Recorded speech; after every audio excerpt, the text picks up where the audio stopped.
Hello, again. I'm R.A. Johnson, and I want to tell you a story. My story begins in the city of Nanchang in the People's Republic of China, half a world away from where we are. It's an early morning in November of 2005, and I'm standing outside my apartment on Jiangshan Road waiting for a taxi to take me to work. It's the rush hour of the morning, and throngs of people are making their way down Jiangshan Road toward downtown Nanchang.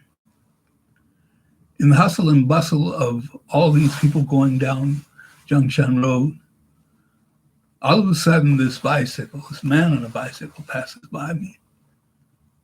He's riding ever so slow. In fact, riding so slow that I can't even imagine how he's keeping that bicycle standing up. It was intriguing to me. So intriguing that I wrote a book about him. In fact, I wrote 3 books about him. I didn't know who he was. I never met him. So I gave him an imaginary name, Mr. Song. The name of the first book was Mr. Song's Bicycle. And it had to do with my fascination with that old man riding his very slow bike down Jiangshan Road. I was working at the time for Ford Motor Company joint venture called Jiangling Motors. My contract ended about a year later, and from there I went to work in the university in Nanchang called the Science and Technology College of Nanchang University. In Chinese, it's called Nanchang Keji Shifan Dashui. That means Science and Technology College. Dashui is the name for college. And from 2007 until 2011, I taught oral English, the same thing as the course that we're taking right now, oral communication, at Nanchang University at Nanchang Dashui. Who knows? Maybe by hearing what I have to say, these few things that I have to say today, somebody here who wondering, hey, what am I going to do after I graduate, might decide that they want to pack their bags and go overseas to teach. According to an article in South China Morning Post, September of 2014, there's a huge market for foreign English teachers, especially in places like China. In fact, the South China Morning Post calls it like a gold rush. It's a very good scheme for somebody, they say, looking to make a quick buck. There are estimates of as many as 1 million students in China attempting to learn English. And so the demand for foreigners who speak native language is phenomenal, almost astronomical.